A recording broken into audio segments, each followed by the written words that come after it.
Hablemos de la espiritualidad en el cuarto evangelio, revisemos la acción del Paráclito.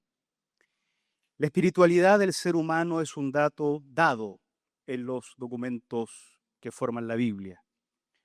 No hay una explicación detenida sobre esa capacidad que tiene el ser humano de trascenderse a sí mismo, trascenderse para, motivado por el amor, la lealtad o un sinfín de valores, vincularse con seres o ideas que le exigen a veces hasta la vida misma.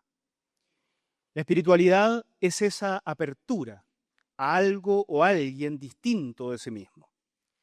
Tal vez se deba a esa condición de ser desgarrado de la que habla Paul Tillich, seguramente siguiendo a Hegel, que lo hace poseer parcialmente aquello por lo que pregunta. Por eso busca lo que percibe que le es propio, pero que le falta. En fin, el ser humano puede buscar a Dios y Dios puede vincularse con el ser humano. El Evangelio de Juan expresa de muchas maneras esa vinculación de Dios con el ser humano. Destaca en este sentido la descripción del Logos divino, que ustedes conocerán, que ha venido a habitar entre nosotros. Pero también destacan las metáforas con las que se describe a ese Logos relacionándose con los suyos. Él es el maestro y sus seguidores son sus discípulos. Él es el pastor y sus discípulos son ovejas. Él es la vid y sus seguidores son los pámpanos.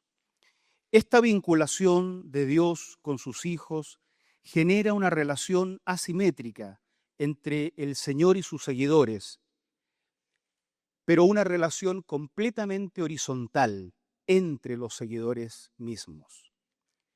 Sin embargo, es la designación del sucesor de Jesús en el cuarto evangelio lo que gatilla la reflexión que propongo a continuación. En efecto, en el evangelio de Juan, el único sucesor de Jesús es el Paráclito. Esta es una expresión que en el Nuevo Testamento solo se utiliza en la literatura juánica, 4 veces en el Evangelio y una vez en la primera carta de Juan. En este último caso se refiere inequívocamente a Jesús. Paráclito es la castellanización de la expresión griega parácletos, que en diferentes traducciones bíblicas aparece como Consolador, Reina Valera, NBI, Defensor, Biblia de nuestro pueblo, Paráclito, Biblia de Jerusalén. Desde un punto de vista lingüístico, la expresión griega parácletos es un adjetivo verbal, con el sentido pasivo de uno que es llamado para dar asistencia o ayudar. Se sustantiva como un masculino, tal vez acá una respuesta a lo que mencionaba Ruth. Esto es lo único masculino, efectivamente, después de neuma, que es neutro, o ruaj, que es femenino. Por esta definición etimológica de uno que es llamado para dar asistencia o ayudar, probablemente la traducción más natural haya sido abogado. Así sucede en 1 Juan 2:1, donde Jesús es presentado como el Paráclito que tenemos ante el Padre al haber pecado. Pero este no es el caso en el Evangelio de Juan. Las 4 ocasiones en las que el término se utiliza en el Evangelio nunca se refieren a Jesús, sino al Espíritu Santo, y nunca se le caracteriza como abogado. Así las cosas, la espiritualidad del cuarto evangelio está determinada por la apertura de la comunidad a una particular acción del Paráclito, detalladamente descrita en las apariciones de este personaje en la narrativa juánica. Según esta narrativa, el resultado de tal acción tendría el efecto de generar una forma específica de organización de las relaciones interpersonales en la comunidad. Se trata de una forma alternativa de ser discípulos de Jesús, un modelo periférico, según el cual todas las ovejas por igual siguen al único pastor Jesús. Todos los pámpanos por igual se vinculan a la única vid Jesús, sin distinciones jerárquicas al interior.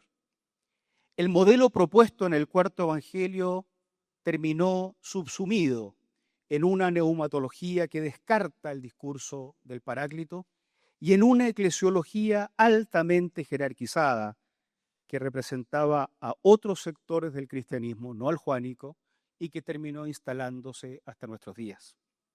Partamos describiendo el trasfondo donde la propuesta juánica aparece.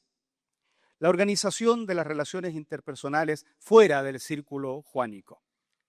La memoria de Jesús, transmitida mayoritariamente de forma oral, ya había empezado a ser estructurada en bloques tradicionales relativamente fijos desde la década del 50 del siglo I.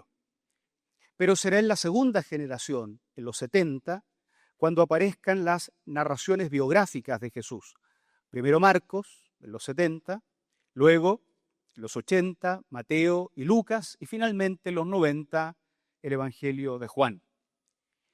Los evangelios sinópticos, Mateo, Marcos, Lucas, preservaron una memoria según la cual de todos los discípulos, que eran muchos, el Señor escogió a 12 para que fueran apóstoles. Su campeón fue Pedro, el que recibió la revelación de Dios según la cual Jesús era el Cristo, el Hijo de Dios. No voy a decir acá a quién se le atribuye esta frase en Juan, pero no es a Pedro. Dejémoslo para la conversación posterior. A este Pedro, representante del cristianismo apostólico, se le asigna la primacía entre sus pares. En la tradición sinóptica, entonces, los apóstoles, con Pedro a la cabeza, diferenciados del resto de los discípulos, son los continuadores de la obra de Jesús, sus sucesores. Para la década del 90, dicha manera de entender las relaciones interpersonales ya se había instalado en la capital del imperio, en Roma. Esto se manifiesta de forma muy clara en una carta que Clemente, obispo de Roma, envía a un grupo de jóvenes corintios que habían depuesto a los ancianos gobernantes de la iglesia, probablemente buscando una nueva distribución del poder. Nada nuevo bajo el sol, diríamos, ¿no? Al escribir, Clemente deja ver la percepción que su forma de cristianismo tiene de las relaciones interpersonales en la iglesia de su tiempo. Escribe Clemente palabras muy duras a estos jóvenes corintios, señalando que tal rebelión opone a los, cito ahora, a los sin honor contra los honorables. A los sin gloria, estos serían los jóvenes, ¿no? A los sin gloria contra los gloriosos, a los insensatos contra los prudentes, a los jóvenes contra los ancianos. La primera carta de Clemente a los Corintios, capítulo 3, versículo 3. Los ancianos no es una cuestión de edad en esta época, son los dirigentes de la iglesia. Clemente no concibe una relación de iguales al interior de la iglesia. Ante la partida de Jesús, la autoridad se expresa por medio de agentes mediadores. Se trata de un cristianismo que preserva una memoria según la cual los apóstoles son los sucesores de Jesús, a quienes se habría dado el poder del reino, 61.1 de la carta de Clemente. A su vez, el Espíritu Santo les habría otorgado a estos sucesores el conocimiento anticipado para nombrar ellos a su vez a sus sucesores y dar instrucciones para que luego de su muerte otros sucesores sean nombrados. El discurso del Paráclito ahora y su dimensión polémica. Mientras en la Roma de la década del 90, Clemente expresa una visión altamente jerarquizada de las relaciones interpersonales, en Siria, el cristianismo juánico da a luz su evangelio, contenedor de esa fascinante escena de despedida que encontramos entre los capítulos 13 y 17 del Evangelio de Juan. con esa referencia a la acción del Paráclito de la que estamos hablando. Se trata de una acción del Espíritu Santo en los creyentes, pero muy diferente a la que propone la línea representada por Clemente de Roma. En Juan, la acción del Paráclito sobre los creyentes tiene el efecto de desafiar la postura mayoritaria y proponer lo que será la versión juánica de las relaciones interpersonales al interior de la Iglesia. El Paráclito como uno que permanece para siempre. La primera vez que aparece la figura del Paráclito en esta escena de despedida es en Juan 14:6. Allí el Paráclito es descrito como uno que permanece para siempre. Ha llegado la hora en que Jesús regrese al Padre con la consecuente separación de sus discípulos. El diálogo que Jesús sostiene con sus discípulos, cargado de malentendidos, muestra la extrema vulnerabilidad del grupo. En efecto, uno que come con ellos a la misma mesa los traicionará. En ese contexto se anuncia que, previo ruego de Jesús, el Padre les dará otro Paráclito, continuador de la obra del anterior Jesús. Se trata del Espíritu de verdad, que promete una presencia perpetua con ellos, cuestión muy relevante en una escena marcada por las situaciones de despedida. Judas se ha ido a la oscuridad, Jesús se irá a donde el Padre y en breve los discípulos también se irán dejando solo a Jesús. En ese contexto brilla la presencia del Paráclito como uno que promete estar para siempre con ellos. Pero el Paráclito también es descrito como maestro, la segunda aparición del término. La segunda vez que se menciona entonces el Paráclito se le describe como maestro, en 14:26. Con la perplejidad de los discípulos y su incapacidad de entender lo que el Señor les había enseñado como telón de fondo, el Paráclito es caracterizado como el maestro que enseñará todo lo que necesitan aprender. Esta acción del Paráclito es parte fundamental del crecimiento de estos discípulos. El propio Jesús había hecho notar que mientras Él estaba con ellos, los discípulos no estaban en condiciones de soportar todo lo que Él tenía para enseñar. En su función de maestro, el Paráclito les recordará lo que Jesús les había dicho antes. Y esto no es poco decir en la lógica del cristianismo juánico, porque como se recordará, Jesús había dicho que el Padre y el Hijo harían su morada en aquellos que guardan las palabras que Él había hablado. 14:22. La tercera aparición del término está en Juan 15:26 al 27 y describe al Paráclito como testigo. A los discípulos se les ha dicho que la permanencia de Jesús traerá como resultado la persecución. Y la permanencia de ellos en Jesús traería como resultado la persecución para ellos. En su ausencia, el odio que el mundo manifestaba hacia Jesús se manifestaría hacia los discípulos. En esta ocasión, el Paráclito cumplirá una función en relación con el mundo. Se trata de la función de testigo, con la cual toma la posta dejada por Jesús, que es el testigo del Padre por excelencia. Se trata del testimonio sobre algo que no todos conocen, de algo que debe ser revelado, de algo que solo puede comunicar un revelador celestial. El Paráclito recibe sus credenciales de testigo desde su procedencia divina, igual como Jesús nos había dicho que solo hablaba las palabras que oía del Padre. El testimonio que darán los discípulos es diferente.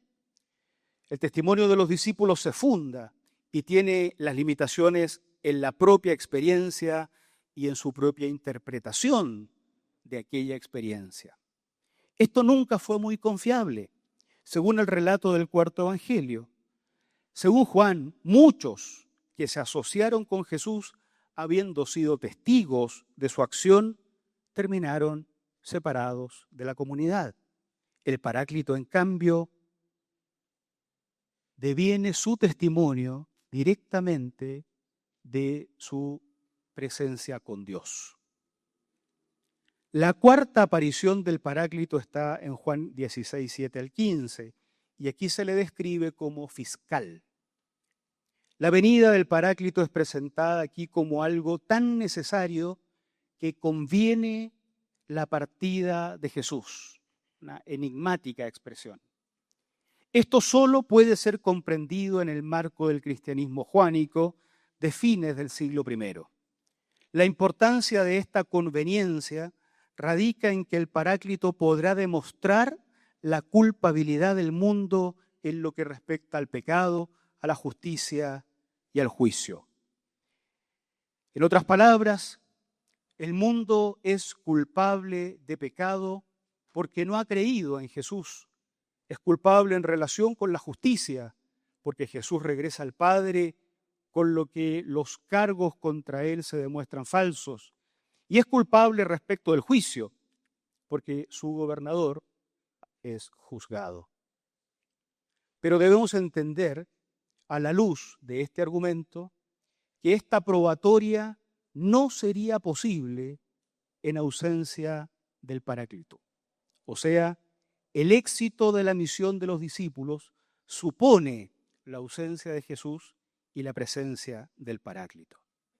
El Paráclito es descrito aquí en términos forenses, pero no como defensor, sino como fiscal, que tiene la tarea de demostrar que el culpable no era Jesús, sino el mundo. Consideraciones finales. Quienes han captado a estas alturas que la clave para entender esta escena de despedida es la eclesiología subyacente, están en lo correcto. Pero contrastada con la manera propuesta por la rama principal del cristianismo temprano, se trata de una propuesta polémica. Es decir, la espiritualidad propiciada por la acción del Paráclito constituye una propuesta de organización de las relaciones interpersonales en la iglesia naciente, pero una forma de organización atípica. La acción del Paráclito, como uno que permanece para siempre, hace innecesaria la organización de cualquier otra sucesión de Jesús, como la representada por Clemente y el cristianismo mayoritario. La acción del Paráclito como maestro subordina todo otro tipo de magisterio. El estatus de los maestros, figuras de autoridad a fines del siglo I, queda en entredicho. Para el cristianismo juánico, el maestro Jesús se ha ido, pero en su lugar ha quedado el Paráclito como maestro. La acción del Paráclito como testigo deja en un lugar subordinado la autoridad del testigo que reclama haber sido testigo presencial de los acontecimientos. A diferencia de quienes reclaman haber estado ahí, el testimonio del Paráclito no está expuesto al error. En efecto, como hemos dicho, el testimonio presencial no aseguraba en el círculo juánico una comunicación fidedigna. En su función de fiscal, solo el Paráclito es descrito como uno que posibilita caminar en la verdad. El Paráclito sacaría a la luz la verdad oculta de la relación de Jesús con el mundo. En cualquier caso, de lo que se trata es de que la verdad no proviene desde el exterior de la comunidad, por tanto no hay que buscarla afuera, sino que la comunica el Paráclito. La propuesta juánica nunca fue mayoritaria y no llegó a instalarse como propuesta de relaciones interpersonales en la oficialidad de la Iglesia. Pero el cristianismo juánico no desapareció sin dejarnos su legado, su evangelio, su narración biográfica sobre Jesús. Es cierto que no se puede reorganizar las relaciones dentro de la Iglesia basándonos en un único evangelio. No vamos a salir de acá diciendo que somos todos juánicos. Pero también es cierto que no se puede pensar la vida de la Iglesia sin tomar en cuenta la memoria transmitida por el cristianismo juánico. La acción del Paráclito posibilita una espiritualidad diferente. Nada se dice de experiencias carismáticas o emociones intensas. Se trata de una espiritualidad problematizadora de las relaciones interpersonales. El único sucesor de Jesús en Juan es el Paráclito. E igual que en vida de Jesús, todo el resto de nosotros somos discípulos, ovejas, pámpanos y amigos. Muchas gracias.